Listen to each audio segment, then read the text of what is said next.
ونصلي على سيدنا وحبيبنا وحبيب ربنا وطبيبنا وطبيب قلوبنا ورحيمنا وكريمنا وملجانا ومأوانا ووكيلنا وكفيلنا ووسيلتنا ومولانا محمد المصطفى صلى الله تعالى عليه وعلى آله وأصحابه نجوم الهدى وأولياء أمته وعلماء ملته وأهل سنته أجمعين. أما بعد فأعوذ بالله من الشيطان الرجيم. بسم الله الرحمن الرحيم.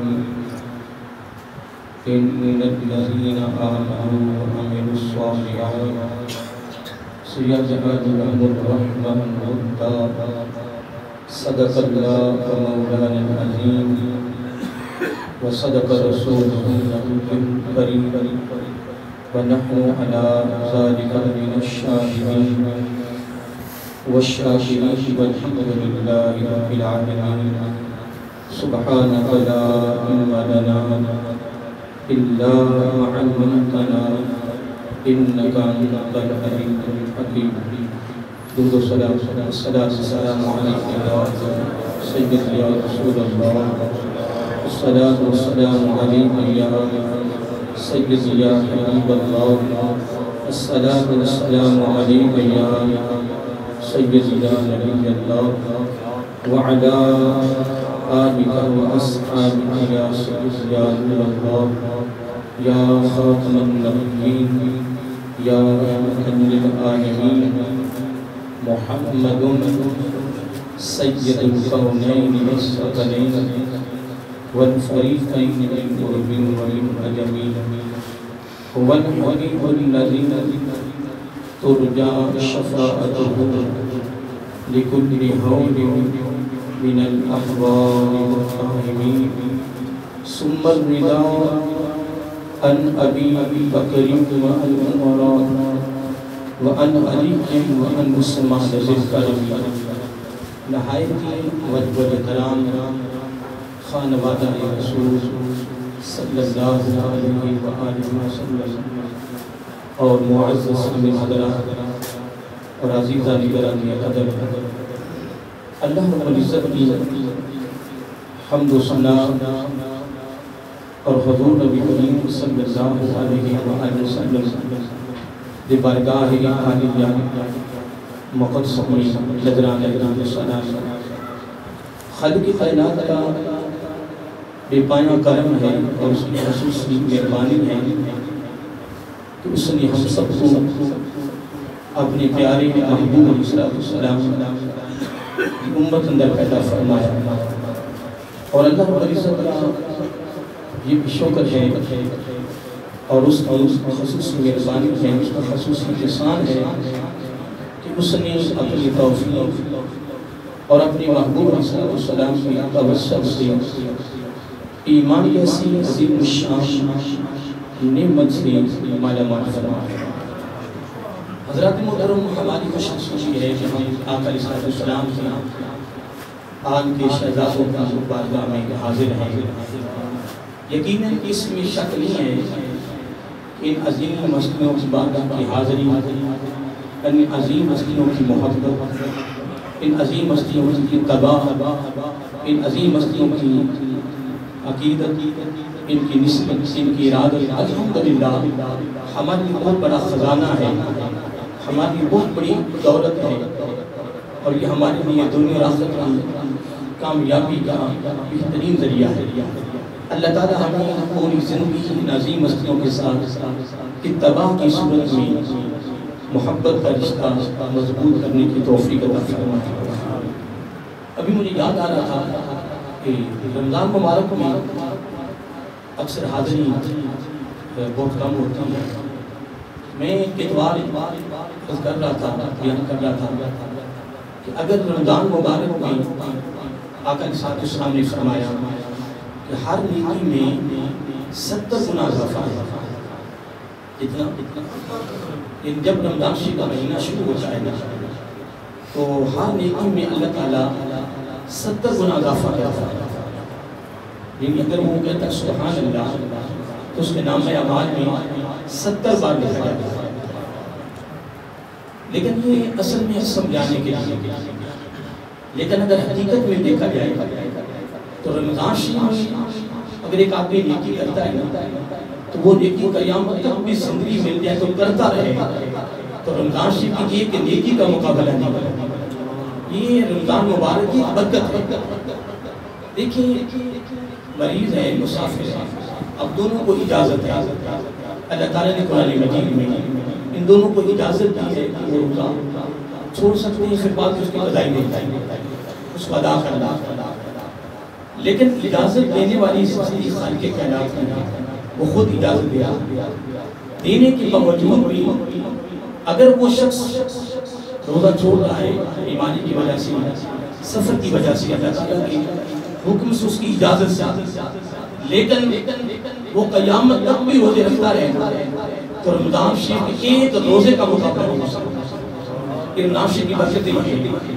تو میں سوچ رہا تھا کہ رمضان شریف میں دربار عالیہ پر اور ان عظیم ہستیوں کی بارگاہ کی حاضری بہت کم نظر آتی ہے.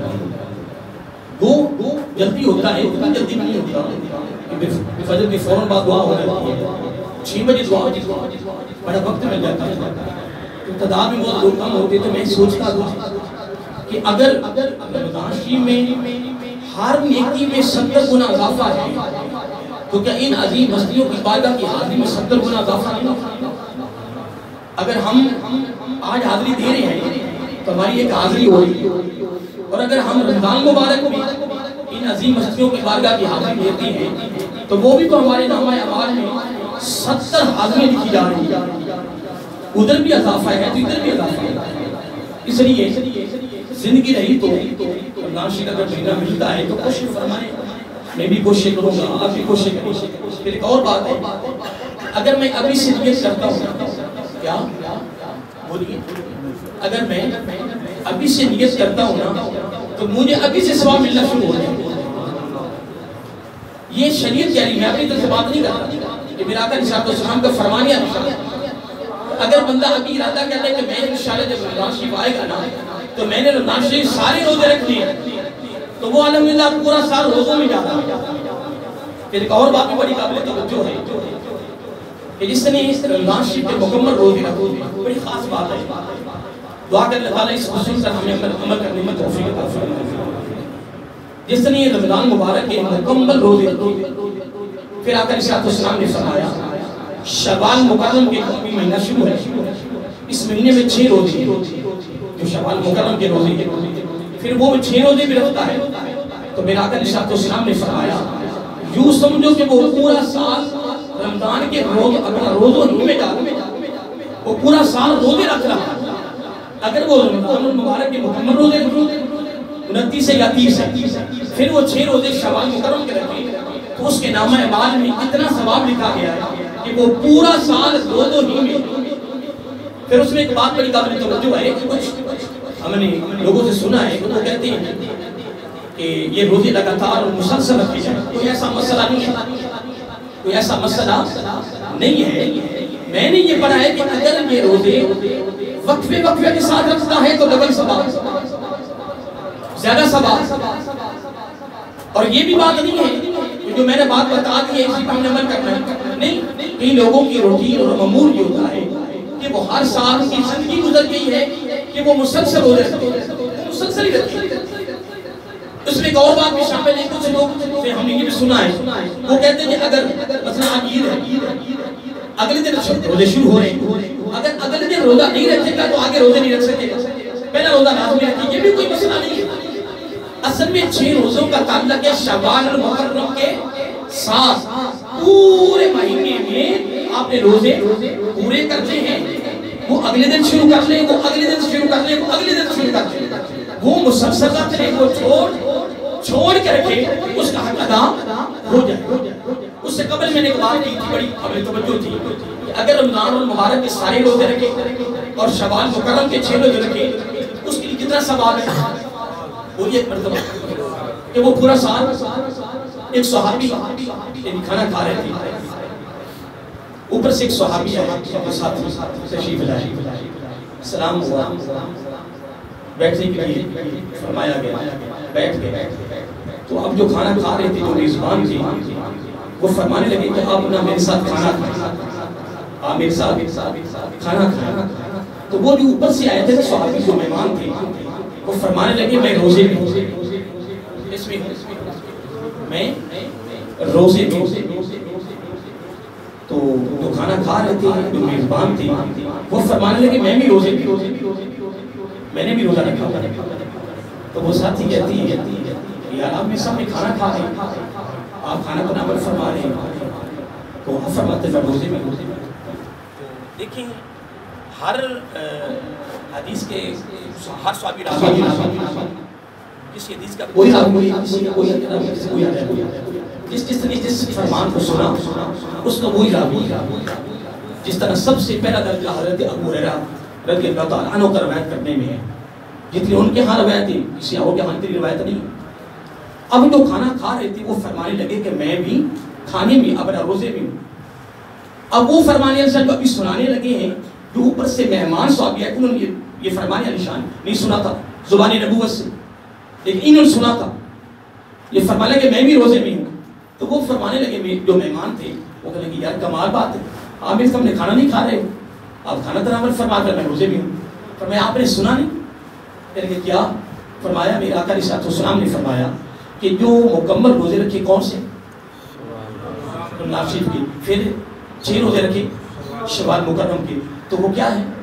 وہ پورا سال روزوں میں ہے۔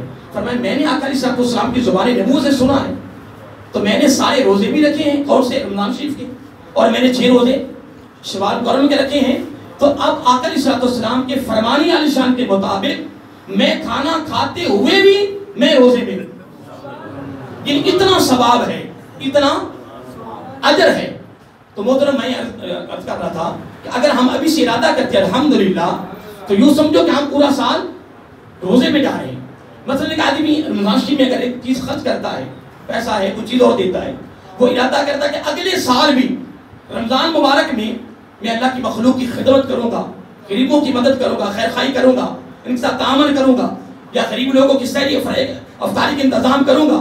تو الحمدللہ جب وہ دے کر ارادہ کرتا ہے اگلے سال کا، تو نیت المومن خیر من عملہ، اس کے مطابق الحمدللہ وہ یوں سمجھو کہ وہ پورا سال اللہ کی مخلوق میں خرچ کر رہا۔ یہ باتیں چند ایک تھیں جو شوال مکرم کے روزے کے حوالے سے یا وہ محفل کے حوالے سے، سرکار کی ان عظیم ہستیوں کی بارگاہ میں حاضری کے حوالے سے۔ تو میں بھی ارادہ کرتا ہوں، آپ ارادہ کریں کہ اگر ہمارا پوری سال حاضری ہوتی رہے تو ہم کوشش کریں کہ رمضان مبارک کی اگر ان عظیم ہستیوں کی بارگاہ کی حاضری ہو جائے تو یہ بھی ہمارے لیے بہت بڑی نعمت ہے کہ ایک حاضری دیں گے، 4 اتوار آ جائیں گے، 5 آ جائیں گے، تو الحمدللہ کیا فائدہ نہیں ہے؟ نفع ہی نفع ہے۔ اللہ تعالیٰ ہمیں عمل کی توفیق عطا فرمائے۔ آئیے 1-2 باتیں جس موضوع پر میں کرنا چاہتا ہوں، بڑی قابل توجہ ہے۔ اللہ تعالیٰ نے قرآن مجید میں اپنے کلام میں بڑی پیاری بات فرمائی ہے، ان الذین، اب ان جو ہے نا یہ تاکیدی لفظ ہے، جس میں فرمایا بے شک اس میں کوئی شک نہیں ہے۔ اس کو قسمیہ لفظ بھی کہہ سکتے ہیں، تاکیدی لفظ بھی کہہ سکتے ہیں، بڑا خاص لفظ ہے۔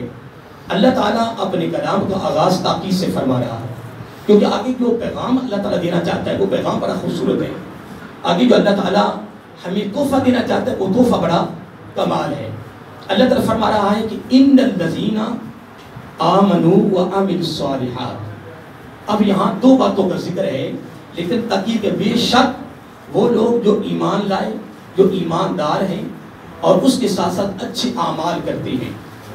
ایمان فقط ایمان شرط نہیں ہے، ایمان کے ساتھ اچھے اعمال ہیں، جس کو ہم اپنی بولی میں، اپنی زبان میں کہتے ہیں عملی زندگی۔ کیا کہتے ہیں؟ اگر کوئی شخص کہے کہ عمل کا کوئی وجود نہیں ہے، تو قرآن مجید میرے ساتھ ایک بندے کی بحث ہو گئی، کہنے لگے کہ عالم کے لیے وعمل کا ہونا کا لفظ کہاں ہے؟ میں نے کہا کہ عوام کے لیے وعامل الصالحات ہے تو اہل علم کے لیے نہیں. میں نے کہا میں نے حدیث پاک میں یہی پڑھا ہے کہ اگر ایک اہل علم اگر وہ عشاء کی نماز پڑھ کے سو جاتا ہے تو ایک عابد جو علم نہیں رکھتا ہے لیکن عبادت کرنے والا ہے عابد, وہ ساری رات عبادت کر رہا ہے, تو اس کا سونا عالم کا اہل علم کا اس عابد سے کئی ہزار درجے بہتر ہے, کیونکہ اس کے پاس علم ہے. کیا ہے؟ علم ہے.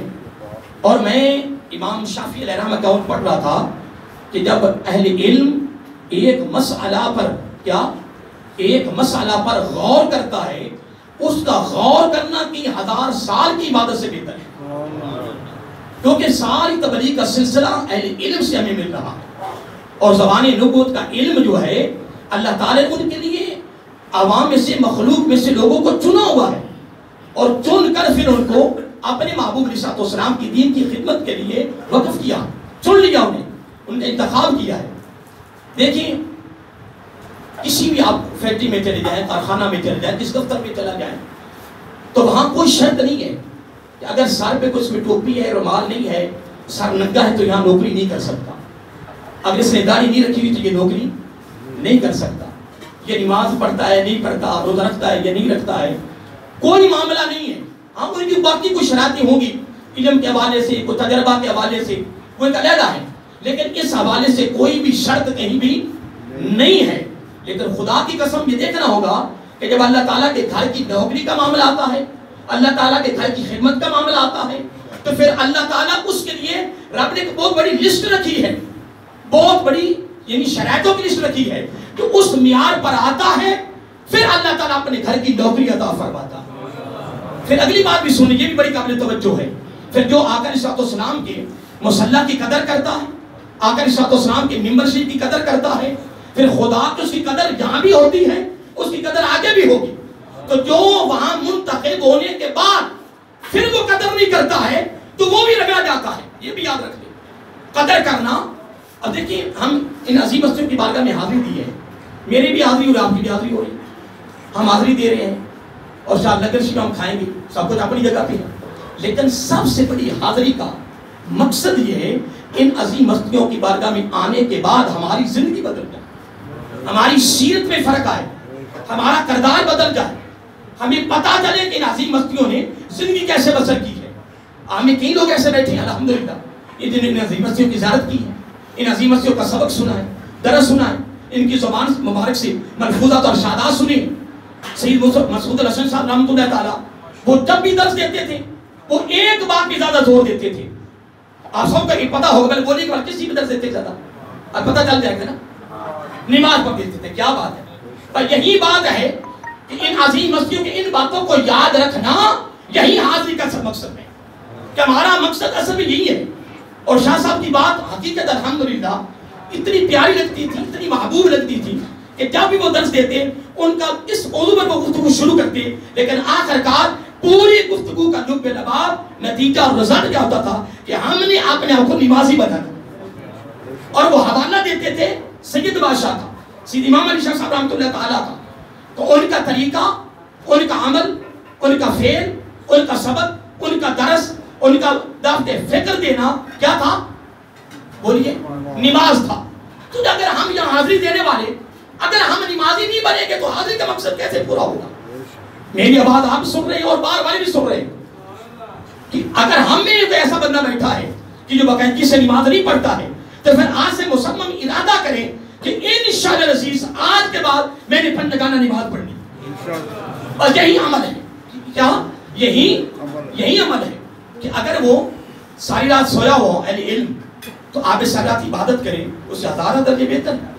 لیکن ادھر بھی سن لو نا, ادھر بھی سنیں کہ جب اگر عذاب کی باری آتی ہے نا کس کی, تو اس کو 1 مرتبہ ہوگا, اس کو 10 مرتبہ عذاب. ادھر سختی بھی ہے نا, اگر درجہ زیادہ ہے, فضیلت زیادہ ہے, مقام و مرتبہ زیادہ ہے, تو پھر ادھر عذاب بھی ہے. اللہ تعالیٰ معاف فرمائے, جب لفظ آ رہا ہے کہ ان الذین آمنوا, اب اگر ایمان پر اگر تشریح کی جائے کہ ایماندار, اب یہاں بھی نشانیاں ہیں, علامات ہے کہ ایماندار کون ہے. وہ کلم کی گفتگو ہے, وہ اہل علم لکھتے رہتے ہیں, اہل علم نے لکھا ہے، بیان کرتے رہتے ہیں، حدیث پاک سے ملتا ہے کہ آقا علیہ السلام نے ایمان کی کیا علامات بیان کی ہے. لیکن اللہ تعالیٰ فرمانا بے شک وہ لوگ جو ایماندار ہیں اور ایمان کے ساتھ دوسرا عمل کیا ہے، وہ عامل الصالحات، وہ ان کا اس پر عمل ہے. عمل سے کیا مراد ہے؟ جس طرح قرآن مجید کے لفظ ہیں یا ایھا الذین آمنوا ادخلوا فی السلم کافہ. اب یہ خطاب غیروں سے نہیں ہے، مشرکین سے نہیں ہے، کافروں سے نہیں ہے. یہ خطاب حقیقت میں ہے تو کن سے ہے؟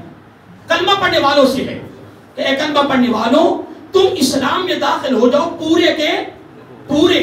اب پورے سے مراد کیا ہے کہ شریعت محمدی صلی اللہ علیہ وسلم، یعنی آقا علیہ السلام کی سیرت، آقا علیہ السلام کی زندگی، آقا علیہ السلام کی ادائیں، آقا علیہ السلام کی سنتیں، اب اس کے مطابق زندگی کو ڈھالیں، ان کو اپنائیں. بس یوں سمجھو کہ تم اسلام میں پورے کے پورے داخل ہو گئے. تو اللہ تعالیٰ فرما رہا ہے کہ ایماندار اور اس کے ساتھ اچھے اعمال، جب وہ ایمان میں پختہ ہوگا پھر وہ عمل میں پختہ ہوگا تو پھر رب نے ایک بہت بڑا تحفہ رکھا ہے ان کے لیے، بہت بڑا انعام رکھا ہے، وہ بڑا قابل توجہ. سنیے سیجعل لهم الرحمن ودا، پھر اللہ تعالیٰ ایمان اور اچھے اعمال اس کی برکت سے اللہ تعالیٰ ایک بہت بڑا تحفہ دے رہا ہے. اللہ تعالیٰ ایک بہت بڑا انعام دے رہا ہے. وہ انعام کیا ہے کہ تمہارے دلوں میں ایک دوسرے کے اللہ تعالیٰ محبت پیدا فرما دے گا، محبت پیدا فرما دے گا، محبت پیدا ہو جائے گی، ایک دوسرے کا تمہارا ایک تعلق جڑے گا، محبت ہوگی، پیار ہوگا، انس ہوگا. پھر اس کے مد مقابل تمہارے دلوں سے ایک دوسرے کے لیے عداوت ختم ہو جائے گی، دشمنی ختم ہو جائے گی، بغض ختم ہو جائے گا، گندگی ختم ہو جائے گی، تمہارا دل شفاف ہو جائے گا. اس کے چہرے پر بھی اس کے بعد بھی اللہ تعالیٰ فرما رہا ہے ایمان اور اچھے اعمال والوں کو میں کیا تحفہ دے رہا ہوں. اے باری تعالیٰ کیا فرمایا؟ تمہارے درمیان میں محبت پیدا فرما دیتا ہوں. اب دیکھیں سورۃ الحجرات کو اٹھا کے دیکھیں، بڑی کمال بات اللہ تعالیٰ فرمائی ہے. اللہ تعالیٰ فرما رہا ہے محمد الرسول اللہ، محمد اللہ کے رسول ہے. اب کہو صلی اللہ علیہ وآلہ وسلم. اب اتنی بات کرنے کے بعد اگلا جملہ بڑا قابل توجہ ہے. ابھی میں قرآن کی بات کر رہا ہوں، میں ابھی حدیث کی طرف رخ نہیں کیا. اللہ تعالیٰ فرما رہا ہے کہ والذین معہ. اب یہ بڑا خاص نکتہ ہے، والذین معہ، یعنی محمد اللہ کے رسول ہیں صلی اللہ علیہ وآلہ. ساری بتا اللہ نماز میں پڑھے صلی اللہ علیہ وآلہ وسلم. یہ میں نے کئی مرتبہ آپ کو بتایا ہے کہ یہ ذہن میں رکھا کریں اور اس پر جتنا بھی پڑھا جائے. حضرت فاروق اعظم رضی اللہ عنہ فرماتے ہیں کہ آقا علیہ السلام نے فرمایا کہ جب میرا امتی مجھے راضی کرنے کی نیت سے جب درود شریف کے اندر میری آل کو شامل کرتا ہے تو میں اس کے لیے مسکراتا. تو جب ہم اس نیت سے پڑھیں گے تو میرا آقا علیہ السلام کے چہرے انور اگر مسکراہٹ کی دولت ہمارے دامن میں آ جائے تو مجھے بتاؤ کہ اس سے بڑی بھی کوئی امید ہو سکتی ہے. اس لیے میں یہ بھی کہتا رہتا ہوں کہ کم از کم زیادہ نہیں رہتا 100 مرتبہ صبح اور 100 مرتبہ رات کو 200 مرتبہ روزانہ چہرہ مصطفیٰ علیہ السلام کی مسکراہٹ کی دولت حاصل کیا کرو. پھر ایک اور بھی نکتہ بیان کرتا جاؤں کہ قیامت کے دن اگر میرا اور آپ کا دل کرتا ہے کہ کثرت جو والے ہیں نا، کثرت والے جو کثرت کے ساتھ درود و سلام پڑھنے والے ہوں گے، اگر تیرا اور میرا دل کرتا ہے کہ ان کے اندر ہمارا بھی شمار ہو جائے تو اس لیے ضروری نہیں کہ وہ ہزاروں کی تعداد میں پڑھے، وہ لاکھوں کی تعداد میں پڑھے. لیکن اہل علم اور اہل ارشاد، اہل محبت، اہل تصوف سب کا موقف یہ ہے کہ اگر بدری صحابہ کتنے ہیں، ماشاء اللہ سب کو یاد ہوگا، ماشاء اللہ سنتے رہے علماء سے 313 بدری صحابہ، ان کو سامنے رکھ کر اگر اس تعداد کے مطابق روزانہ درود و سلام پڑھتا کتنے مرتبہ 313 تو قیامت کے دن کثرت والے جو لوگ ہوں گے ان کے اندر شمار ہوگا. اصل میں بات یہ نہیں ہے، بات یہ ہے کہ حدیث پاک میں یہ میں نے پڑھا ہے کہ جب بدری صحابہ یہ پروگرام ہو گیا واپس آئے قربان جائیں، اللہ تعالیٰ نے جو ان کو ڈگری دی ہے نا وہ کمال دی تھی.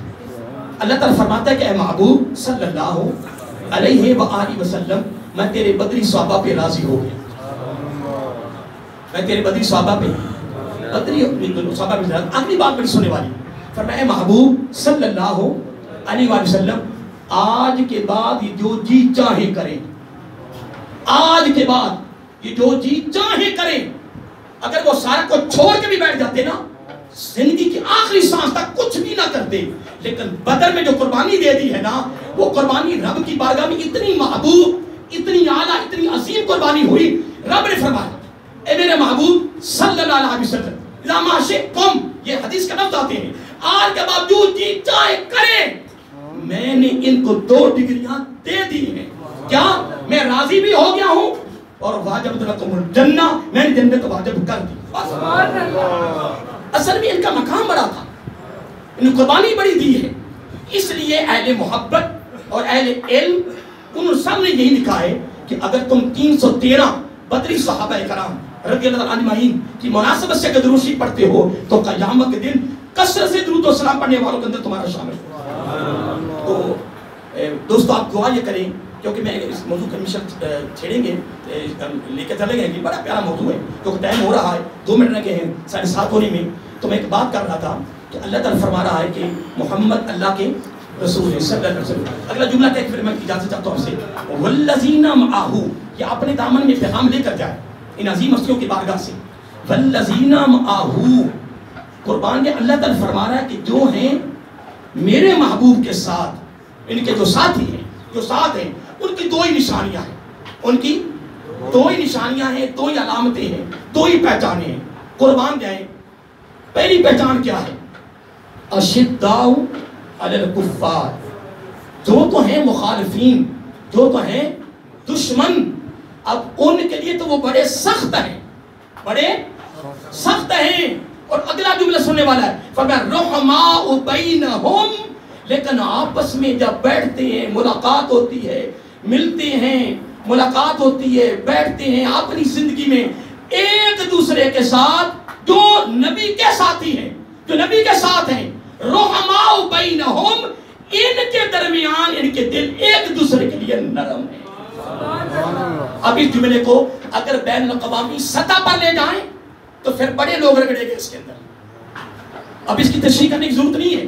اب صاحب اہل علم بیٹھے ہو کہ اگر اس کو بین الاقوامی سطح پر لے جائیں کہ جو نبی پاک کے ساتھی وہ کون ہیں، وہ دشمنوں کے لیے سخت ہیں، کوئی وہاں لچک نہیں ہے، لیکن خدا کی قسم اپنوں کے لیے نرم دل ہیں، خیر خواہ ہیں، پیار والے ہیں، خدمت والے ہیں، خیر خواہ ہیں۔ اور حقیقت میں اگر دیکھا جائے تو ان عظیم ہستیوں کی بارگاہ سے درس بھی یہی ملتا ہے، اور یہ عظیم ہستیاں یہی درس دیتے رہے، اور آج بھی یہی درس مل رہا ہے۔ میرا عقیدہ ہے کہ سید امام علی شاہ رحمۃ اللہ تعالیٰ، خدا کی عظمت کی قسم، کوئی ماننے نہ مانے، میں جب گفتگو کر رہا ہوتا ہوں تو میرا عقیدہ ہے کہ وہ بڑی خوبصورت انداز میں توجہ سے سن بھی رہے ہوتے ہیں، اور ساتھ ساتھ وہ پیغام بھی دے رہے ہوتے ہیں کہ یہی پیغام جو قرآن و سنت سے مل رہا ہے وہی پیغام میرا ہے، اسی کو لے کے جاؤ، پھر اپنی زندگی ایسی بنا دو کہ جب رب کے دربار میں جائیں رب خود بھی فرما دے کہ یہ بندہ میرا ہے۔ تو میں نے گفتگو جو شروع کی، اس پر گفتگو ہماری جاری رہے گی۔ دعا کرے کہ اللہ تعالی ہمیں آپس میں پیار، محبت، انس، خیر خواہی، خدمت، اللہ تعالیٰ اس پر عمل کرنے کی توفیق عطا فرمائے۔ وما علینا الا